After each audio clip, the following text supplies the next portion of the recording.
warahmatullahi wabarakatuh. Waalaikumsalam.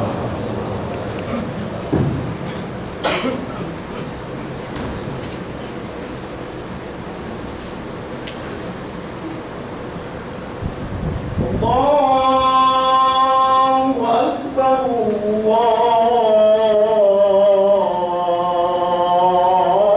Allahu Akbar, Allahu Akbar,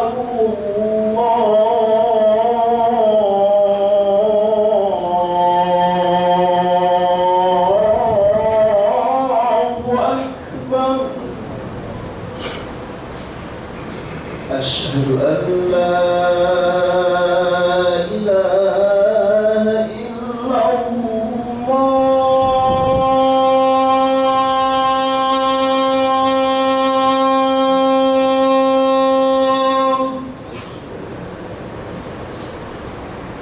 Asyhadu an la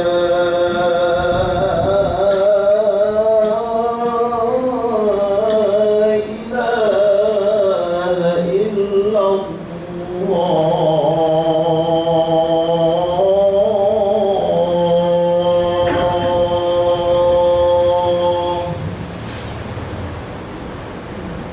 Asyhadu anna Muhammadan Rasulullah.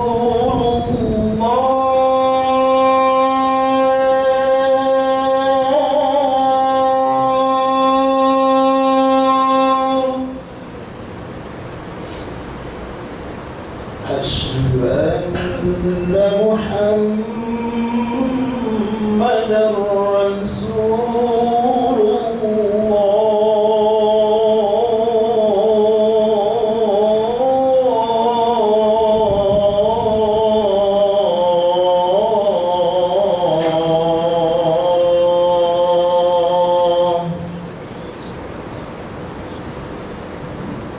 حي على الصلاة.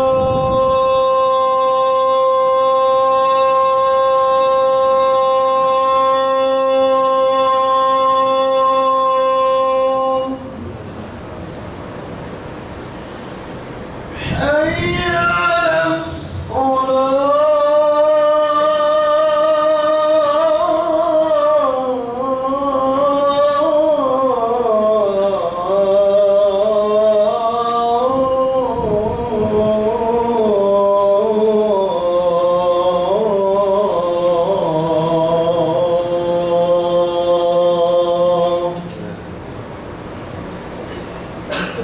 حي على الفلاح.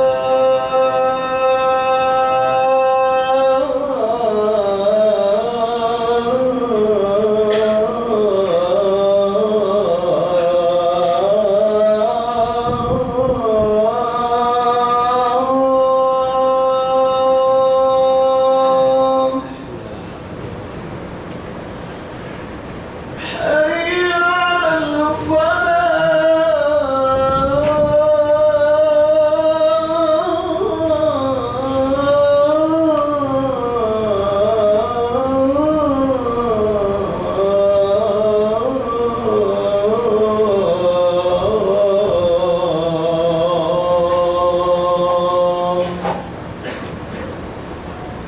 الله أكبر، الله أكبر، لا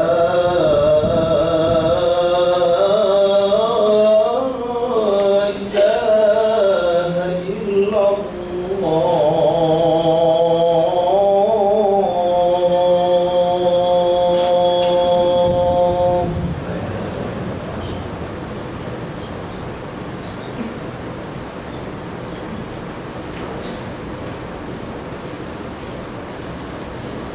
Alhamdulillah,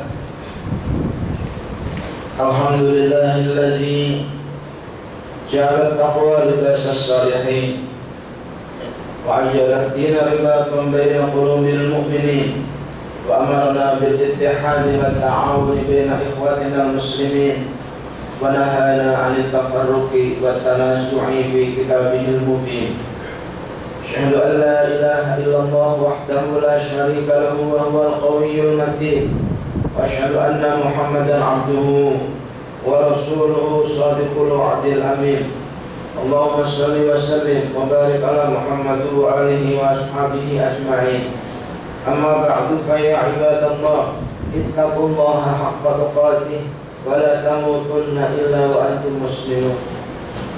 قال الله تعالى في كتابه الكريم أعوذ بالله من الشيطان الرجيم بسم الله الرحمن الرحيم لا تقم فيه أبدا ومسجد أسس على التقوى من أول يوم أحق أن تقوم فيه رجال يحبون أن يتطهروا والله يحب المطهرين.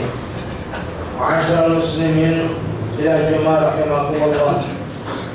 Pada siang hari ini Khatib akan menyampaikan tata cara dan aturan-aturan masuk di rumah Allah agar kita bisa ketemu sama Allah.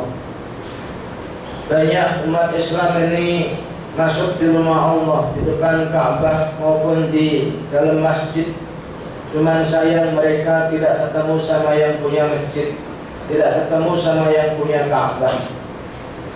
Sehingga dia rajin ke masjid, tidak ada perubahan rumah tangganya, tidak ada perubahan rezekinya, tidak ada perubahan akhlak putra putrinya. Kalau saja dia ketemu sama Allah di rumah Allah itu, pastilah akan ada perubahan. Karena Rasulullah telah menyampaikan hadis riwayat Imam At-Tabrani dari sahabat Ibnu Mas'ud, inna buyutallahi fil ardi al-masajid wa inna haqqan 'ala Allahi an yukrima man zarahu fiha. Sungguhnya rumah-rumah Allah di muka bumi itu adalah masjid, dan keharusan Allah, pasti Allah akan memuliakan siapa saja yang mau masuk di rumahnya. Selama di rumah Allah itu ketemu sama Allah yang punya masjid, percayalah ada perubahan sikap, perubahan akhlak, perubahan rezeki dan macam-macam. Itu cara Allah memuliakan kepada hambanya. Oleh sebab itu, alasannya apa? Kira-kira sebabnya apa kok nggak ketemu sama Allah? Jangan-jangan kita tidak mengikuti aturan-aturan yang Allah atau Rasulullah sampaikan. Pertama, kurang lebih ada 20, waktunya terbatas, mudah-mudahan bisa separuhnya. Pertama, kata Rasulullah bahwa kita ayyata'ahada khuffaihi aw na'laihi.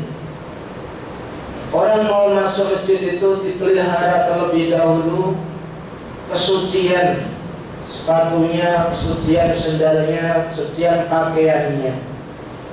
Sampai-sampai Nabi Musa kalau mau ketemu sama Allah dalam Bukit Turisina, dalam surat Toha ayat 12, Allah berpesan, ya Musa, inni ana rabbuka fakhla'na 'alaika innaka bil wadil muqaddasi tuwa. Wahai Musa, sungguhnya aku ini adalah Rabbmu, fakhla'na 'alaika, maka lepaslah, copotlah kedua sendalmu, sesungguhnya kau berada dalam lembah yang suci itu tua. Makanya siapapun orang yang masuk di masjid, sepatu sandal harus dilepas. Ini yang diiri oleh orang-orang kaum Kristiani. Kaum Kristiani itu iri sama umat Islam, karena umat Islam kalau mau masuk tempat ibadahnya itu selalu dilepas sepatu dan sandalnya. Kalau mereka tidak, gereja bagus kayak apapun, sepatu sandal semua masuk. Demikian juga Allah berfirman dalam surat Al-Muddassir ayat 4, wasiyabaka fatahhir. Kata Allah, pakaianmu maka sucikanlah, bersihkanlah. Seringkali kadang-kadang kita mau ke masjid, mau sholat, tatkala pipis dia berdiri. Dia tidak sadar bahwa kecikan-kecikan kencingnya itulah kena di celananya, sehingga pakaian itulah najis. Bagaimana akan ketemu sama Allah kalau pakaiannya sudah diawali dengan yang najis?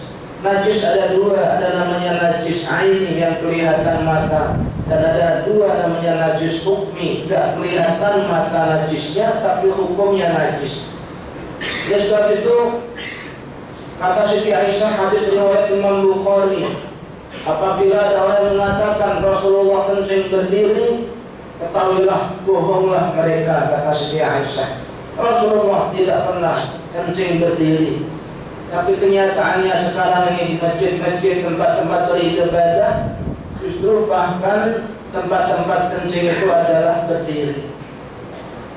Hadirin yang berbahagia, Rasulullah sampai berpesan-pesan, "Tanazzahu 'anil bauli fa inna 'ammat 'adzabil qabri minhu." Urusan kencing ini bersihkanlah dengan sungguh-sungguh, hati-hati.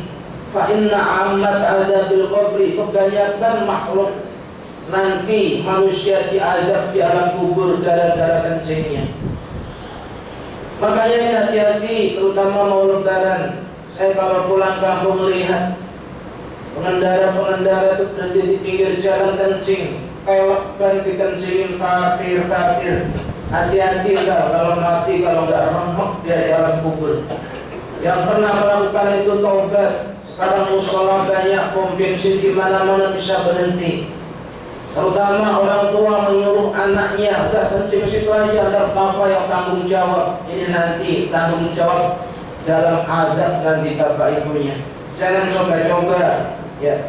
Yang kedua, kalau kita pengen ketemu sama Allah, masuk di rumah Allah, kata Allah, bukan kata saya, bukan kata Rasulullah, langsung kata Allah, berpakaianlah dengan pakaian yang sebagus mungkin.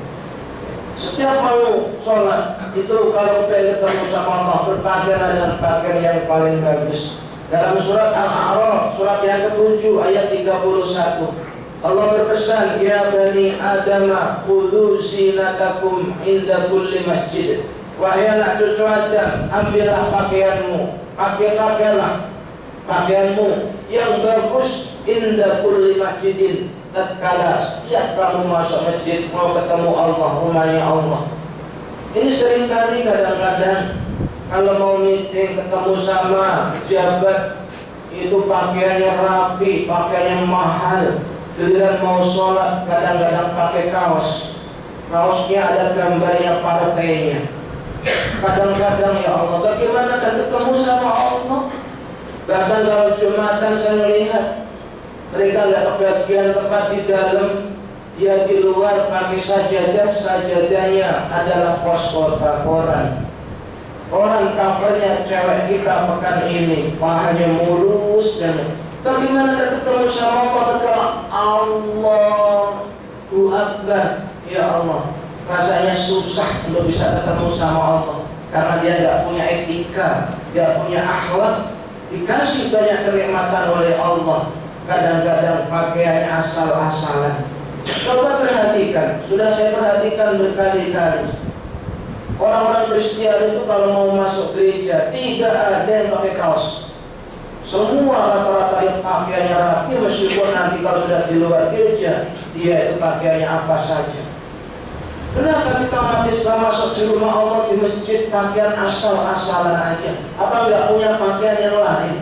Yang ngasih pakaian itu siapa? Allah. Yang ngasih kesehatan Allah. Yang ngasih jabatan kamu siapa? Allah. Kenapa? Kalau mau ketemu sama Allah kamu pakai pakaian asal-asalan saja. Pantas kamu masuk masjid tapi nggak ada perubahan sikap karena kamu mungkin nggak ketemu sama Allah. Hadirin yang berbahagia. Kemudian yang ketiga, seorang laki-laki, kaum laki-laki kalau mau sholat itu diperintahkan oleh Rasulullah kalau ingin ketemu sama Allah itu pakai imamah, di pundaknya pakai sorban. Ini contoh kecil, ini imamah. Bukannya sorban ini adalah untuk sok-sokan, bukan. Perintah Rasulullah, hadis riwayat muttafaqun alaih, Bukhari, Muslim, Ahmad, Nasai, Syafi'i, Abu Dawud, Baihaqi dari Abu Hurairah. Kata Rasulullah, la yusalliyanna ahadukum bis sawbil wahidi laisa ala atiqihi minhu syai'un. Jangan sekali-kali pakai tauhid, pakai nahi, kata Rasul. Jangan sekali-kali kamu sholat dalam menggunakan satu pakaian. Orang Arab itu kalau sholat kalau pakai gamis, itu namanya satu pakaian. Laisa ala atiqihi minhu syai'un, tapi tidak ada di bahunya, di pundaknya sesuatu yang melingkar. Jadi dianjurkan kalau sholat itu pakai imamah, ada yang melingkar, tasarung yang dilengkit terus kemudian dilingkarkan. Itu perintah Rasulullah, bukan sok-sokan, bukan sok alim, sok suci. Ya. Ustadz itu kan hanya untuk para ustadz, para kiai, para penceramah. Justru itu yang malah tidak ada hadisnya. Tidak ada perintah imamah itu hanya diperuntukkan pada orang yang pulang haji, para penceramah, para ustadz. Tidak ada, siapa saja, biarpun dia bukan ustadz, bukan penceramah, bukan kiai, diperintahkan pakai imamah. Sebabnya apa? Rasulullah menyampaikan hadis riwayat sahabat Ibnu Umar. Ada hadis yang sahih pun. Hadis ini sahih, bisa dibuka dalam kitab Jami'us Shaghir jilid 2 halaman 48. Kata Rasulullah, salatu tatawwu'in aw fariidatin bi imamatin ta'dilu 25 salatan wa bila imamatin. Artinya kata Rasul, salat sunnah maupun salat wajib kok mau pakai sorban, itu nilainya di hadapan Allah lebih tinggi 25 kali ketimbang sholat tidak pakai sorban. Ini hadis sahih. Ya. Dan sebagai lanjutannya hadis itu, wa jum'atin bi imamatin ta'dilu 70 jum'atan bila imamatin. Sekali sholat Jumat mau pakai sorban seperti ini, tak makainya model begini atau dipakaikan model taruh di kemudian dilebarkan, itu teknis. Yang penting pakai sorban. Jumatan pakai sorban itu ta'dilu, ya, lebih tinggi derajatnya 70 jumatan bila imamatin, 70 kali jumatan tanpa pakai sorban. Jadi kalau kita pakai sorban jumatan itu pahalanya 70 kali lipat plus jamaahnya 27. Makanya Jumat depan semua pakai sorban semua, biar 70 kali lipat pahala Jumatannya. Niatnya bukan niat sok-sokan. Kadang-kadang ada orang, Ustaz saya nggak pakai sorban. Kenapa Pak? Saya takut dibilang saya imamnya Ustaz, terus saya dibilang saya penceramahnya. Inilah alasan ini dan alasan itu. Hadisnya sahih. Orang mau bilang apa? Allah sok alim, sok suci, baru belajar agama kemarin sore juga sudah kayak kiai aja. Orang mau bilang apa aja, itulah tantangannya kalau orang itu mau mendapatkan pahala yang besar. Makanya kalau kita sekarang di posisi di kantor, oke lah maklum kalau nggak pakai sorban. Tapi nanti kalau pulang ke rumah, sholat di masjid, di mushola, gunakanlah pakai sorban. Kalau ada orang yang ngeyel, ada orang yang masih ragu-ragu, suruh telepon ke saya, mau debat masalah hadisnya. Hadis ini adalah Bukhari, Muslim, enggak sembarangan. Imam Syafi'i, Ahmad bin Hanbal, Nasa'i, Abu Dawud, Baihaqi, semua hadisnya sahih. Oleh sebab itu mudah-mudahan ini diamalkan, insyaallah mudah-mudahan kita bisa ketemu sama Allah Subhanahu wa taala. Tapi ya begitulah, ada setan yang bisikin, Allah, enggak harus gitu-gitu amat sholat. Si Ahmad aja nggak begitu. Kalau setan itu menggoda kita agar kita nggak pakai sorban. Saya yakin bapak-bapak ini punya sorban, cuma diumpetin di lemari, terus kita apa? Kalau nggak dipakai kasihkan orang, banyak orang membutuhkan. Kalau dipakai dia kita akan dapat pahala. Kemudian yang keempat, kalau kita ketemu sama Allah, aturannya mau masuk di rumah Allah, sebelum dipanggil Allah, datanglah terlebih dahulu. Inilah perkara Rasulullah Isra dan Mi'raj, tampakkan di surga, mendengarkan suara sandalnya Bilal, keklak itu sudah terdengar di surga.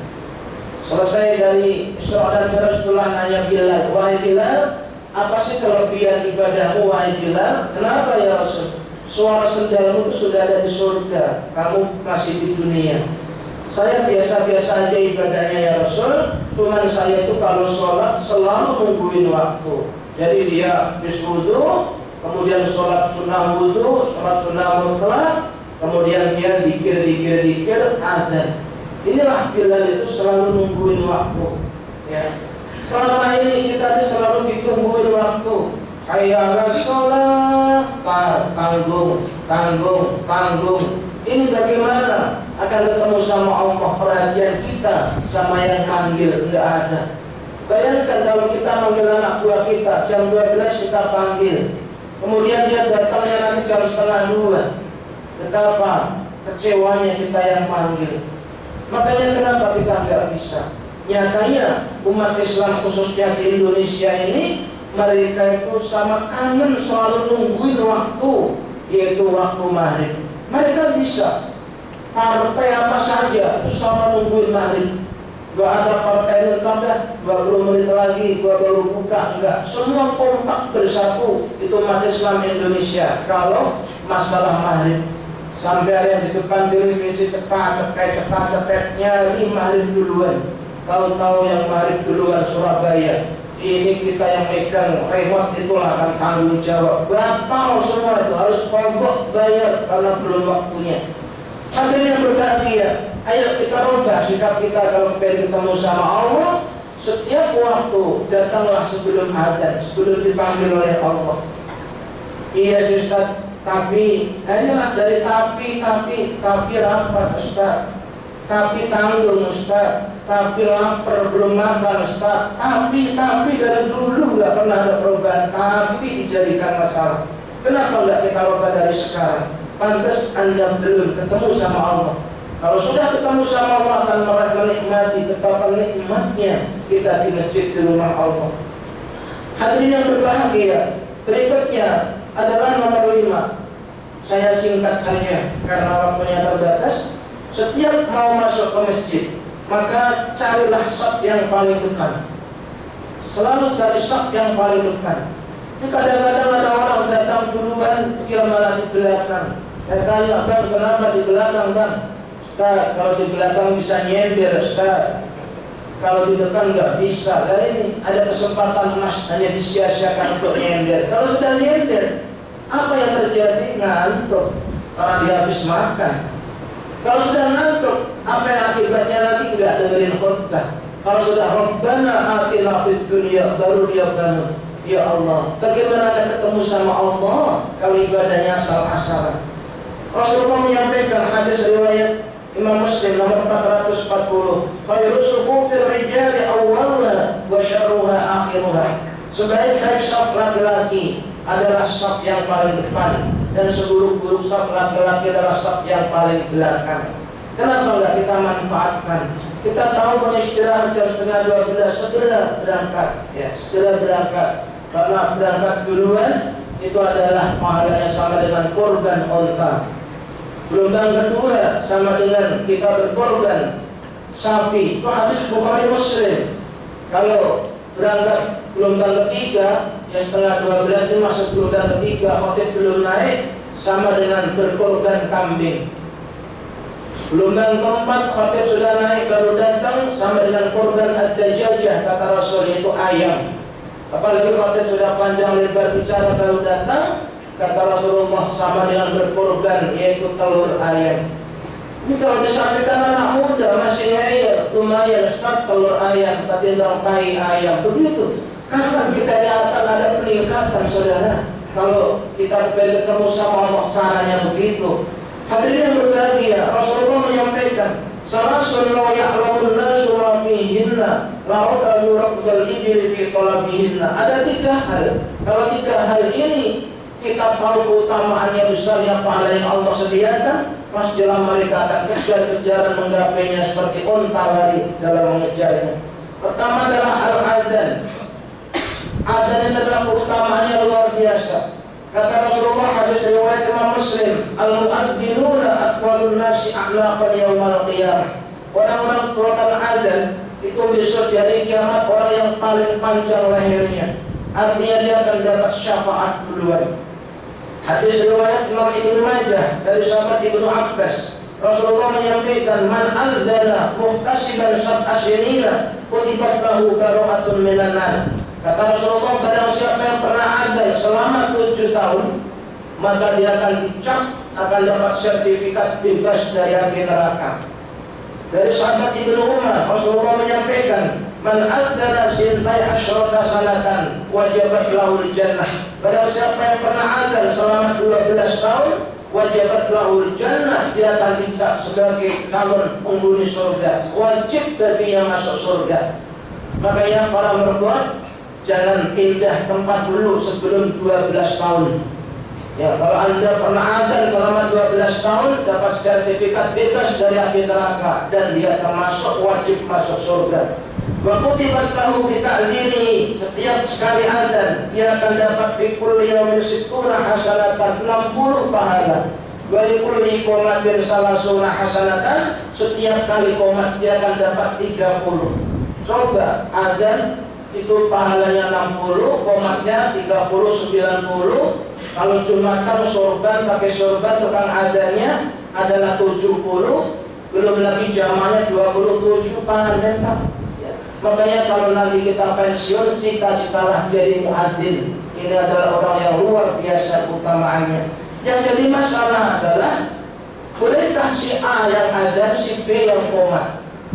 Menurut Imam Syafi'i dan Imam Ats-Tsauri dan Abu Lais As-Samarqandi adalah orang yang adzan itu adalah satu paket, dialah yang berhak yang qomat. Man adzana fa huwa yuqimu, kata Rasulullah. Hadis riwayat Imam Ibnu dari sahabat Abdurrahman ibnu Ziyad bin An'am dari Ziyad bin Nu'aim dari Ziyad bin Haris As-Sudai. Suatu hari kata Sudai, aku datang pada Rasulullah. Falamma kana awal subhi amarani fa'adzantu. Kalau awal subuh itu aku diperintahkan untuk adzan. Kemudian kalau dia mau qomat, tahu-tahu Bilal datang mau qomat. Faqala Rasulullah bersabda, inna Rasulullah adzana fa huwa yuqimu. Wahai Bilal, saudaramu sudah tadi yang adzan, maka dialah yang berhak qomat. Menurut Imam Malik dan Imam Abu Hanifah, la ba'sa bidzalik, tidak apa-apa yang adzan si A, yang qomat adalah si B. Si A dapat 60, si B dapat 30. Ini hadis juga riwayat dari sahabat Muhammad bin Abdullah bin Zaid dari ayahnya. Suatu hari Rasulullah memerintahkan adzan, tapi fa'adzana Bilal, lalu adzan Bilal. Summa amar Abdullah, kemudian Abdullah bin Zaid diperintah oleh Rasulullah untuk qomat. Ini tanda bahwa boleh-boleh saja yang adzan si A, yang qomat si B. Mudah-mudahan ilmu yang sedikit ini ada manfaatnya agar kita bisa ketemu sama Allah. InsyaAllah sisanya nanti akan kita lanjutkan pada kesempatan-kesempatan yang lain, agar kita mengikuti aturan mau masuk rumah Allah, mau masuk rumah istana, mau masuk istana raja, istana presiden, ada aturan, apalagi mau masuk rumah Allah. Mudah-mudahan akan merubah sikap dan perilaku dan akhlak keluarga kita semuanya. Ya Rabbal Alamin. Wa idza quri'al Qur'anu fastami'u lahu wa ansitu la'allakum turhamun. A'udzu billahi minasy syaithanir rajim. Bismillahirrahmanirrahim. Afaman assasa bunyanahu 'ala taqwa min Allahi wa ridwan khairun amman assasa bunyanahu 'ala shafa jurfin hamin fanhara bihi fi nari jahannam wallahu la yahdil qawmal dhalimin. Barakallahu wa lakum fil Qur'anil azim wa nafa'ani wa iyyakum bima fihi minal ayati wa dzikril hakim wa taqabbal minni wa minkum tilawatahu innahu huwas samiul alim. Wa qul rabbi ighfir warham anta khairur rahimin.